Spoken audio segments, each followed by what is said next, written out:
Welcome to Pumpkin Spice Podcast, the podcast that tastes as good as it sounds. Or, as I was saying, the seasonal artisanal treat. I'm Rob Schulte, and with me as always is... Graham Young. How you doing, Rob? I am doing all right. I am in a closet at Vice. I mean, it's like a privacy closet for such occasions like this, but obviously our podcast is not a part of the Vice network. I've just got a little bit of time to kill. I gotcha. Well, Rob, I'm recording from outer space. Oh, really? Yeah, and how fitting that we're talking about Jason in space. I mean, Jason X. Black hole sun. Yeah, there you go. Graham, there's a lot of things going on. First, I want to address, because I feel like, I don't know, I don't think I gave it enough credit last year, and sometimes people like to hear this stuff. These episodes, the final episodes of Pumpkin Spice Podcast, didn't fall on too great of a time for me last year. My dad passed away, and on the same day, my grandmother passed away. Oh, God. And so, I just want to say thanks to you, Graham, because this podcast put me in a better place last year, gave me something to do, and is doing the same this year. So thanks, man. Well, thank you for saying that. As my coworker would say, thank you for thanking me. And I'm glad that I was able to lift your spirits with some incredibly ridiculous films that I hold close to my heart. So, with that being said, Rob, do you want to give us a little intro for the film that we just watched? What, Jason in Space wasn't good enough? I guess. You want me to try and finally do the 30-second summary? Yeah, basically, I don't know if I can polish this turd, and so I think it's up to you to do your best. I know you can do it. Well, okay, start the timer, tell me when to go, and I'll try and do 30 seconds to sum this movie up. Okay, 1, 2, 3, go. Okay, for some reason, Jason is not in hell, but he's in a lab in the future, but the future at this point in time is 2010. The lab looks like my home garage. Jason escapes, but gets cryogenically frozen. And then when a space team is coming back for archaeological purposes in 2040, 45, sometime in the future, they resurrect Jason by accident, and he goes on a killing spree in space. Yeah, that's pretty good, Rob. Basically, they've discovered that they can't kill Jason, so again, yeah, they freeze him, hoping that no one will unthaw him, but unfortunately, we have some kind of interesting scientists aboard this space shuttle. Sexy scientists. Well, yeah, I kind of mentioned that to you earlier, Rob, that basically the females in particular in this film, the scientists are sort of dressed, or scantily clad, should I say. I wouldn't even say just the ladies. I would say even the men have, like, form-fitting clothing. Yeah, it's kind of weird, and, well, this whole movie's weird, and... Rob, we've often discussed the asylum pictures, which I really don't care for because I think if a movie is made to be bad, then it's not going to be genuine. And I love those movies that the filmmakers went in with the best intentions, but it just sort of blew up in their face, like The Room or Samurai Cop or Deadfall or something like that, where those movies are just fantastic because... of the filmmaker's inept ability to make a movie. But with Jason X, like the Asylum pictures, they sort of go into this wanting to make a bad film, and guess what? It's a bad film with really not a whole lot to talk about. Rob, what can you say about this film? I can say that I think it's interesting that far into the future, we're wearing such similar clothing to 2001. Yeah, sure. And everyone's wearing sweaters, which really jumped out at me. And I think there's something to be said about any Jason movie that doesn't have any POV shots in it. That's what the movie is based off of, like murder mysteries. So anytime it's not that way, which we have seen in episodes prior, you already know you're in for an interesting Jason movie. Yeah. And let me just really quickly say that this movie looks very cheap. It looks like a sci-fi movie, or should I say sci-fi movie. So you're saying like Sci-Fi Channel movies are just inherently bad and cheap? Well, I hate to say that because I'm such a sci-fi guy. But yeah, I just can't get over the it's not only cheap, but it's poorly written. And sort of like Jason X is like when you were back in college and you get home from the bar. Yeah, bring it on. At 2 Graham. in the morning, and you're pissed drunk, and you all of a sudden realize that you have a term paper due at 7 in the morning. So you're drunk, you only have a couple of hours, and you're like, I've got to come up with something creative. And that's what Jason X feels like to me. It's a rushed sort of production with not a whole lot to add, even though they're taking us in space, it's much of the same. Now, we weren't able to communicate on the last episode, so we made a fun little edit, blah, blah, blah.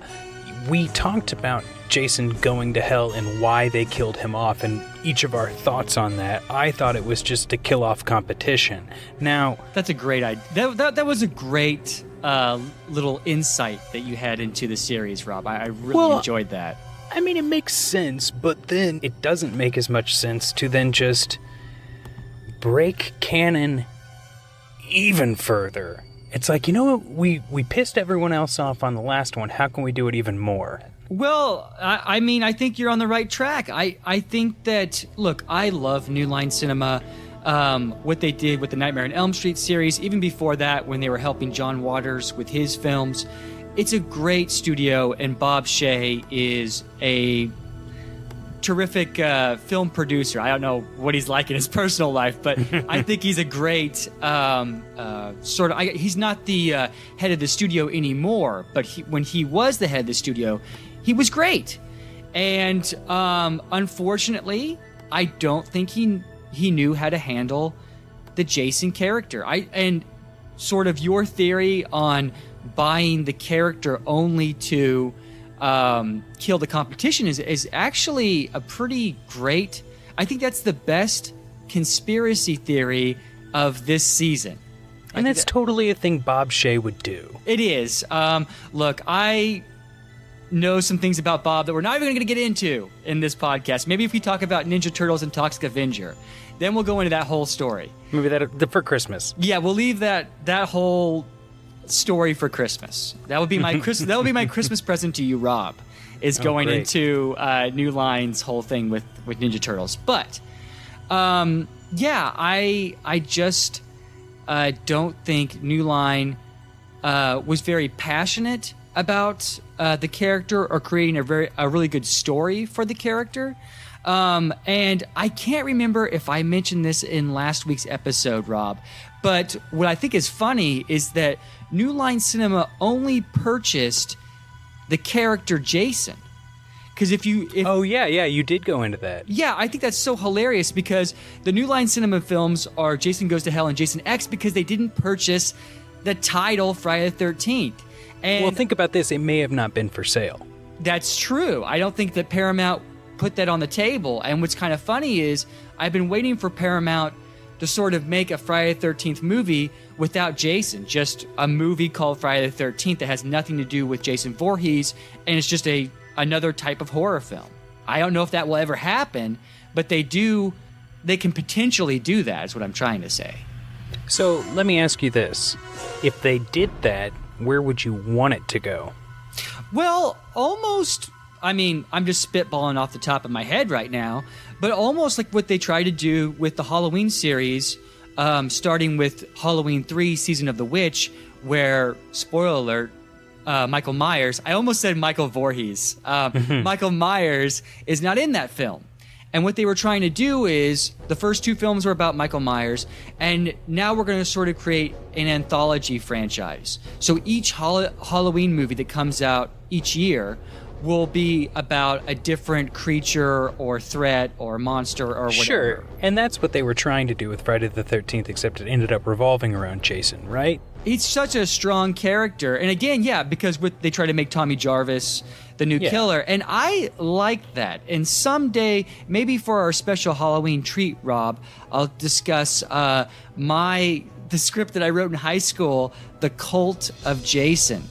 Oh, man. I hope this is as good as your Nightmare script. Yeah, I have a bunch of scripts laying around my house that probably no one will ever want to make or read. But I think they're great sort of continuations of those characters. And by the way, Rob, I don't mean to get off subject too much, but I recently read an article that broke my heart regarding Robert Englund. And it was him basically saying that he thinks he's too old to play the character, which is bullshit. And I'm only saying that because I absolutely love Robert Englund. I think he's a terrific actor. And I think he's finally at an age, I think he's finally age appropriate to play Freddy Krueger, because in the screenplay, he was an old man. An older man. I'm sorry, Robert. I don't mean to call you an old man. An older man. And maybe a weakened Freddy that sort of comebacks and regains his power. Again, Welcome to the Dream World is my Nightmare on Elm Street movie.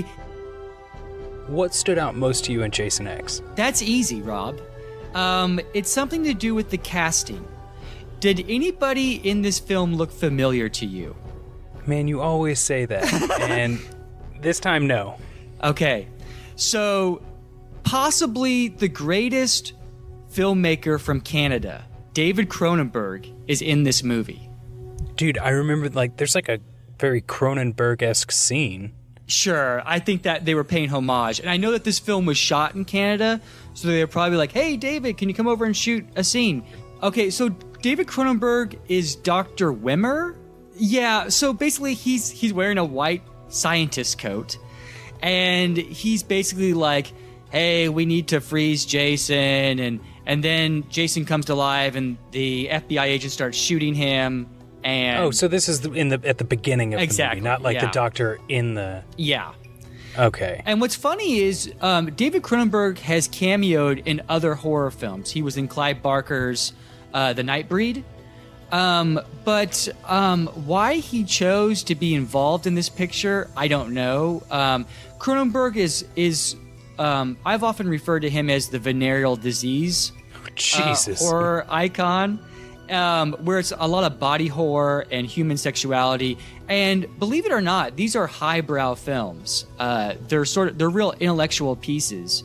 And like Existence? Existence is amazing. For anyone who hasn't seen it, it's a video game console that you plug in directly into your spinal cord. I love that movie. I love everything that Cronenberg's done that I've seen. Sorry. I guess you were talking about cameos, though. Yes. Yeah. And of course, David Cronenberg is in that. But yeah, I think probably David Cronenberg and Guy Maddin are my favorite filmmakers from Canada. And just to see David Cronenberg in Jason X was the highlight of the film for me. And once that was over, so was my attention span. Wow, that was right up front. Now, here's my thing. There's the idea of the holodeck, like from Star Trek, The Next Generation. Yes. And they have that in this spaceship as well. But they do some revisionist history, and you put it the best way, and I'll get to this in a second. So Jason finds himself in the holodeck, and they run a system that makes it look like there's these attractive young women who all they want to do is smoke pot and get naked and have sex, and they say those words outright. And then Jason does the sleeping bag kill when they get into their sleeping bags. But what he's doing is actually destroying the holodeck feature with these sleeping bag bodies. Now, that's hilarious, and that scene was ridiculous because it looks so cartoony. But what I really don't like about it is this revisionist history of, like, Jason just kills people that do drugs and have sex. And that's not the case. And I'm going to quote you on something you said in the past. It sounds like a bunch of people were in a room that hadn't actually seen any of the movies, but had heard a bunch of their friends talk about the movies. Yeah. Like basically an executive at New Line overheard one of his friends or her friends saying, "Oh, yeah, like Jason, like if you have sex or do drugs, man, you're as good as dead." And they were like, "Okay, that's canon. We got to do that." Let's put that in the holodeck scene. Yeah, and that's not necessarily the case. I mean, there are people that have sex and do drugs and then die immediately and afterwards. we've talked about this. I mean, we've talked about this ad nauseum. But because it becomes an easy thing to talk about at parties, but it's not the actual case for these films. yes, and I think Until, well, this one and the one previous. do you think that this was like New Line's attempt to kind of do like a Scream thing where it's self-referential humor and, Well, I do think they were trying self-referential humor, except they were referencing an anecdote that was incorrect. yes. Yeah, and that's where sort of that's why it doesn't work for me. I mean, And another thing, Graham. yes. This movie is obviously marketed to, 13-year-old boys because of the humor and the dialogue and, what we just talked about. But that idea that teenagers, specifically teenage boys or whatever, and I know that's, I don't want to gender this, but the idea that young people go see horror movies, if they're going to see horror movies, you don't need to create the movie around that audience. They're children. If they're going to sneak into a horror movie, they're going to sneak into a horror movie. That's the thrill, not necessarily the movie. Exactly, Rob. Look, I believe in a rating system in the United States for two reasons. A, yeah, kids probably shouldn't see certain things. B, whenever you and your friends watch a movie that you're not supposed to be watching and you're too young to see it, it creates lifelong memories that you'll share, 30 years down the road. Hey, remember when we saw Nightmare on Elm Street Part 6? Season of the Witch, or Nightmare on Elm Street Part 6 when you were in first grade, which is what happened with me. I sort of snuck into a theater with this guy named Jason. And I remember this story. Yeah, and we went in and watched Nightmare on Elm Street Part 6, Freddy's Dead. And I think about that all the time, what a great experience that was, and to really sort of challenge yourself to take on these movies at that young of an age. It was wonderful. It was a wonderful experience. And so, yes, that's why we need a rating system in America, so kids can see movies they're not supposed to be watching. Okay, so I think we've pretty much hit the nail on the head involving Jason X. There's not much more to it than what it is. It's an out-of-context story that takes place in the future. We didn't touch on Jason getting superpowers, but guess what? In the last 10 minutes, he gets superpowers from futuristic technology. Graham, is there anything else that we really left off, do you think? Yes, yes, there is, Rob. Yes, there is. What is it? So you had the brilliant idea of sort of discovering what Jason is, right? Is he a ghost? Is he a zombie? Yeah. And so what we And I gave that up because he went from human to being supernatural. Yes, right? And so we sort of gave up on the list of what he can endure because he can endure anything. He's a zombie. But we both failed to mention in our review of Jason Goes to Hell that Jason is neither a ghost or a zombie. He's a worm. That's true. He is a worm, much like those worms that went into Freddy. Yes, the spermy things and yeah, okay. Hey, cool. Yeah, I never thought about dead. that. Jason Goes to Hell. 2 worms. We're connecting the dots. I guess New Line Cinema has a thing with worms or sperm-like creatures. More to come on that on your episode about Bob. Yeah. But so Rob, what is Jason in Jason X? He's just a frozen zombie, no? Yeah, a frozen worm, I guess. So they gave up on the worm thing, I guess. I don't know. Not necessarily, depending on if this is like an offshoot in a timeline. Because if it's happening before he goes to hell, and you know what I mean? Like if it's some sort of change there, then he's still got the worm in him. Jason is a bottle of tequila. Oh my gosh, Rob, that's what he is. Jason is a bottle of tequila. You know what? Seems fun on the outside, but if you were next to it, if it's inside of you, if it becomes too much of a party, it gets dangerous. Oh my gosh. Hey, speaking of tequila, I got a really short story about a douchebag and tequila, Rob, if you want to hear it. I've never bought tequila in a douchebag. Well, so my step-uncle, who is a piece of shit, and he'll never listen to this podcast, so whatever. He's a piece of shit. I kind of hope he does. Yeah, well, anyway, I went back to Kansas for Christmas, and he was taking a shot of tequila, and he looked at me, and he said something I'll never forget. With a straight face, he says, "I only drink Patron." Oh, Jesus. And my brother's like, what a fucking douchebag.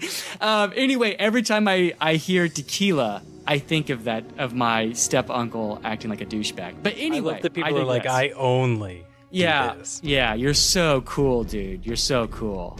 Thank goodness you can buy a middle-of-the-road tequila. Yeah, call me when you get Dan Aykroyd's Skull Vodka, whatever the hell that is. That's what Kingdom of the Crystal Vodka. Yeah, that's when I think you're cool. You're cool. I can't even speak today, Rob. So anyway, Rob, I got it. Yes, Graham. I have a feeling that we're starting to wrap up. But before we do, we got to give our audience a Halloween movie recommendation. Okay, I'm ready for yours. What do you got? Oh, you want me to go first? Okay, gotcha. Okay, so here's the thing. We were discussing David Cronenberg, who's like the king of the body horror films, the venereal disease horror film, as I like to say. Okay, but there's also a guy out there that doesn't get enough credit, who I think his movies are just as strong as David Cronenberg's. Bring him on. Okay, this guy's name is Stuart Gordon, and probably everybody knows him for the movie Reanimator. If you've all seen Reanimator, well, then I got another movie for you that I actually think, hold on to your butts, is a better movie. It came out a year after Reanimator, so 1986, and it's called From Beyond. For y'all that haven't seen any Stuart Gordon movies, check out Reanimator and From Beyond. If you love those movies, keep searching. Robot Jocks and Dolls are pretty good movies. Castle Freak. Whoa. You get one movie. But here's the thing, Rob. I know I get one movie, and that movie is From Beyond, but it is criminal how Stuart Gordon has been overlooked. I just think he is a master auteur, and this Halloween, sir, I salute you. Well, then I'll make sure to watch some of those as well. My pick, a little bit more mainstream, and I know how you feel about that, Graham. But I think that the folks need to revisit The Good Son with Macaulay Culkin and what's his name? Elijah Wood, who lives here in Austin, which is pretty cool. Okay, now, Graham, I think we should let everyone know that although this is the last episode of the season of Friday the 13th, we'll still be coming back for some holiday episodes and episodes in between like we did last year, maybe a little bit more frequently now that we have a little bit more free time. But we will do a fun extra episode before October's over, don't worry. A mystery episode. It's a mystery, yes. And maybe that comes November 1st. Maybe it comes on Halloween. It's a mystery. But Graham, I don't want to give too much of that episode away. I wanted to know your thoughts on maybe some of the series that we potentially could do next Halloween. Because last year we said we weren't going to do Friday the 13th, and I want to stray away from saying bold statements like we're not going to do that, because this was fun this year. But I was thinking, obviously we could go Child's Play, or we could go Halloween, but I don't know. What do you think? Well, if I had to choose, I would suggest possibly doing the Sleepaway Camp series. Oh, you said that last year too. I forgot. Or the Slumber Party Massacre series. Okay. Actually, Black Widow Cinema here in Austin is doing a screening of Slumber Party Massacre 2, which is my favorite of the series. And it's a fun little franchise. Sleepaway Camp is also a pretty fun franchise. But you're right, Child's Play would be great. Halloween, I'm a fan of 1 and 3 only. It just gets so boring. Yeah. And don't you love part 4 is called The Return of Michael Myers? Because the studio is like, okay, we fucked up. We're sorry. Yeah. Here's Michael Myers, like. Also, the movie that you were like complimenting at the beginning of this episode. Well, I'll say this, man. Season of the Witch is a great film. Is a wonderful film. And for those who haven't seen it, if you avoided it because it doesn't have Michael Myers, get that out of your head. Get it out of your head and just watch it, because I think you're going to have a lot of fun with it. It's a good movie. Hey, Graham. Yes. I'm about to get kicked out of this phone booth at Vice, so... Oh my gosh. But, it's been a good season, and I look forward to doing more of these episodes. Well, Rob, I was going to warn you, it's not Vice outside that door. It's Jason! Oh my gosh! Run! Don't have sex or do drugs!